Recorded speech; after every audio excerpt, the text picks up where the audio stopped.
Hey guys, welcome back to Color Connection with Amber. This episode, we're going to be using one colorway in 3 ways using 3 different mediums. This month's Inspiration Challenge is hosted by Nicole Watt, one of our design team members and educators. Let's jump right in.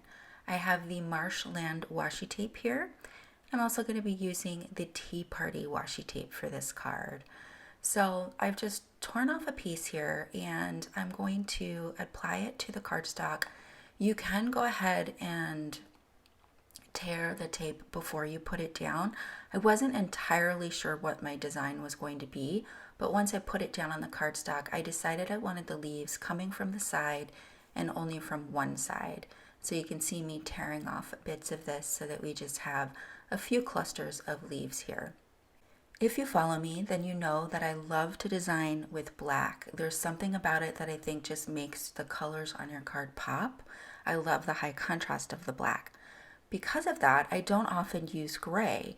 Prior to making these cards, I really felt like it was a little drab. It wasn't as eye-catching as I feel like black is. So this can open up your eyes to the possibilities with gray. I think that it's an underrated color and it's something that I think I'm going to use more often in my cards.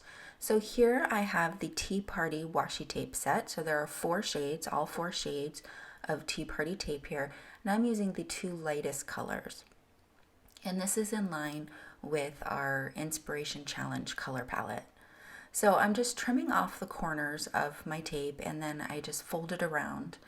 Here I have 2 different colors of coral cardstock and I'm trying to decide which color I want to use. I ultimately picked the darker coral and I have the Handwritten Hello Die Set here. So I used the darker coral cardstock for the shadow and I'm going to stack up a couple of white hellos on top of that.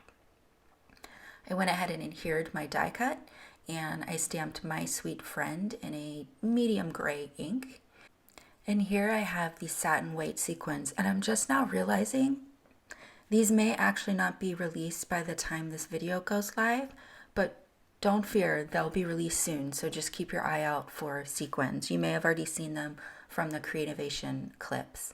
So here's the finished card. I love how you can see the marshland leaves through the Tea Party tape, and I really am enjoying the torn edges of those leaves. Next, I have Angelique Motifs, and I'm going to use this to create almost a fabric type pattern on my card. So I have the smallest stamp set, and I've lined up the center of the stamp set with the horizontal 2 3/4, and then the back end of the stamp is lined up at 2 inches. The middle of my larger stamp is at 2 1/8. And so basically I've lined up those stamps so that they fall in the center of the cards on the vertical and the horizontal axis. That was because I wanted my stamps to line up so that I could stamp both of them at the same time and be able to turn my cardstock 180 degrees and create this repeating pattern like you would see on fabric. I stamped the solid layer in Peach Perfect. Then I stamped the first detail layer in Coral Berry and the second detail layer in Ruby Red. For the centers, I used Limestone for the solid layer and Industrial Diamond for the second detail layer. The larger stamps have a second detail layer. I stamped those in Obsidian Pigment Ink. And then for the smaller blooms, I'll actually use a pen to add that little bit of black detail. For the leaves, I'm using the same 2 grays and the Obsidian ink. Now for this, I can't get all 4 corners stamped. I have to go ahead and stamp 2 of them and then switch the placement of the stamp and then do the other 2 corners. So it takes a little bit longer than the flowers did, but it's still, I find, the most efficient way to do your layer stamping with a repeating pattern like this is to set up multiple stamps at a time. And actually, if I had thought about it, I could have gone ahead and set up my leaves at the same time and inked those up as well, because it's not like they touch. So that is something that you could maybe try as well, and it would be even faster. So I'm just using a Sakura micron pen to add a little bit of black detail to the smaller blooms. And here I stamped this panel first and realized that I would prefer it if those flowers were further apart and facing away from each other. It is really rare for me to start a card over, but it was really making my eye twitch. that there wasn't enough space in between those. So I went ahead and stamped a sentiment from Rennie Roses onto a piece of vellum, wrapped that around the back of the card, and just adhered it with some washi tape. So I love the close-up of this and the different layers. I love how the peach goes with those pinks so nicely.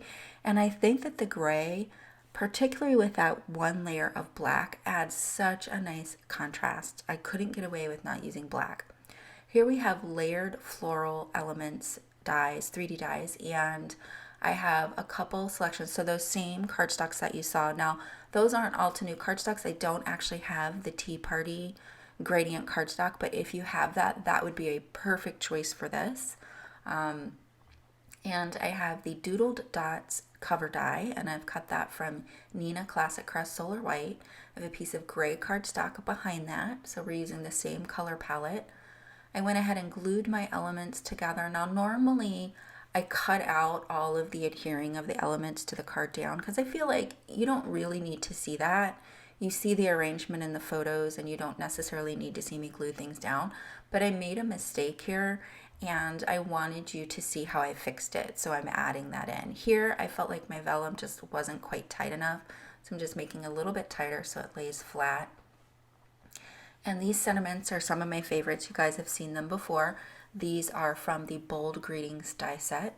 And I cut it once in the gray cardstock and twice in white and stacked those up. So here you can see I have glue on this little flower. I have glue all over the back of these little buds here. And I like it right there. But then I decide to play around with it and move it. And so basically what's happening right now is I'm smearing glue all over the vellum. Now normally you'd be able to see all of that, but I went ahead and took an adhesive eraser and I kind of like tried to dry it with my hand and then took the adhesive eraser just to get all of that adhesive off, and it worked perfectly. You can't tell that there was any glue on that vellum at all.